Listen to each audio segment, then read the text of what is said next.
Do rising interest rates hurt stocks? I'm Jason McIntosh, and that's the question we're going to answer in this video. As always, it's general commentary and doesn't take your personal situation into account. Alright, well, I'm going to show you a chart in a moment. It's a fascinating chart. You've probably never seen it before. And it's going to help answer that question about, do rising interest rates hurt stocks? But before I do that, I'm going to give you a quick recap from my last video because it's got some really important implications for the question about, do rising interest rates hurt stocks? Have a look at this. So this is the US 10-year government bond yield, and it's a 30-year. What you can see here is that it's been trading lower in this big downward trend channel over the last 30 years. It's one of the longest chart patterns you're going to find in financial markets. And the significant thing which I brought to your attention in my last video was this breakout here. We have a breakout from this large downward trend channel. So we have a breakout giving us potentially a new trend in higher yields, which could be a really big deal for financial markets should this trend continue. So if you haven't seen that video, you'll find a link to it in the up next section at the end of this video. So make sure you check it out, and I go through two potential scenarios that could be unfolding. All right, so what I want to do now, I want to do something by comparing bond yields to stocks. And I think there's this, I think there's a widely held misconception that higher interest rates mean lower stock prices. But do you know what? That's not necessarily the case.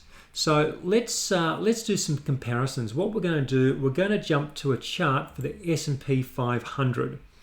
And I'm going to put that chart onto a log scale just to give us, log scales are great because they give you better definition around lower price levels.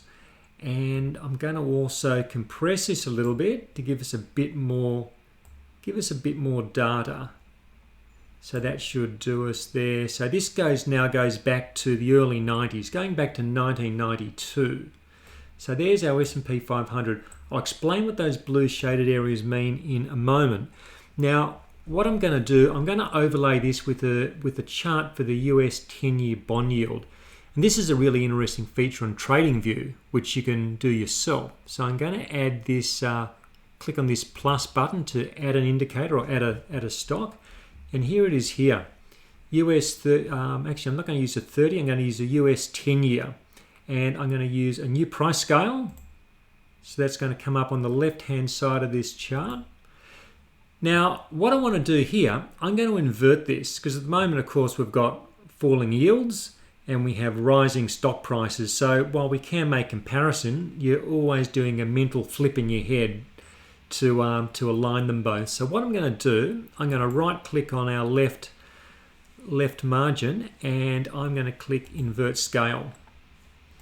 And so now, if you look at that orange line, which of course is our 10-year yield, it's inverted. So when the line is falling, the yield is actually rising. So you can see down here, 4%, 5%, 6%, 7%, etc.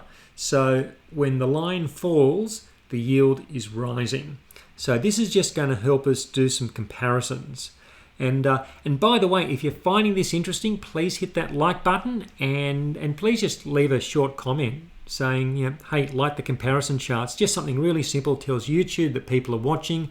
And if people are watching, I make videos like these, so please do that. It really, really does help. Now, what I want you to do, I want you to look at these blue shaded areas on the chart. So these are periods where you can see the bond yield has been rising. All through these periods here, the bond yield has been going up. And now project that down to the S&P 500 chart and look what the market did during those periods.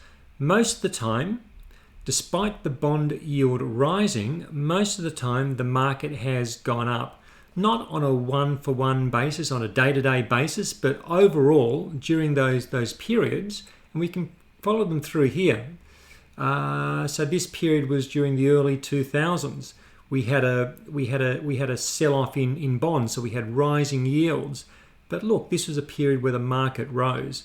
Then again, during this period here, we had a couple of periods where the yield shot up and shot up again here, but the market generally rose during that period. Not always. There's periods of volatility, and of course the bond yield did fall during that part of that period as well. But just looking at the overall movements, and that continues throughout all these periods.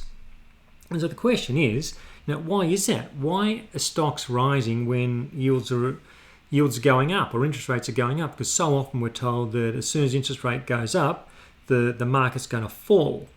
And the reason is that, broadly speaking, higher interest rates are often an indicator of a strong economy, not a weak one. So that's where this misconception comes in.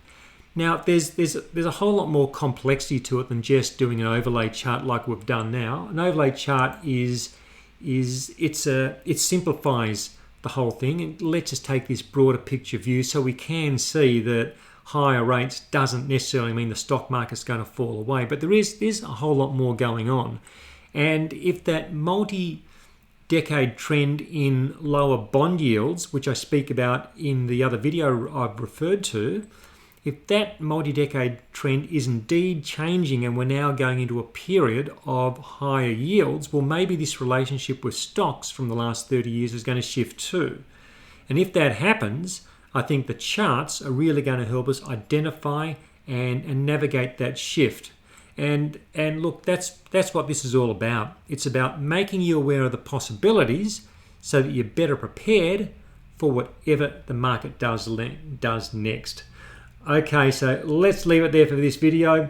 Please give me a like if you got some value from it, and I look forward to coming back and talking to you next time. Bye for now.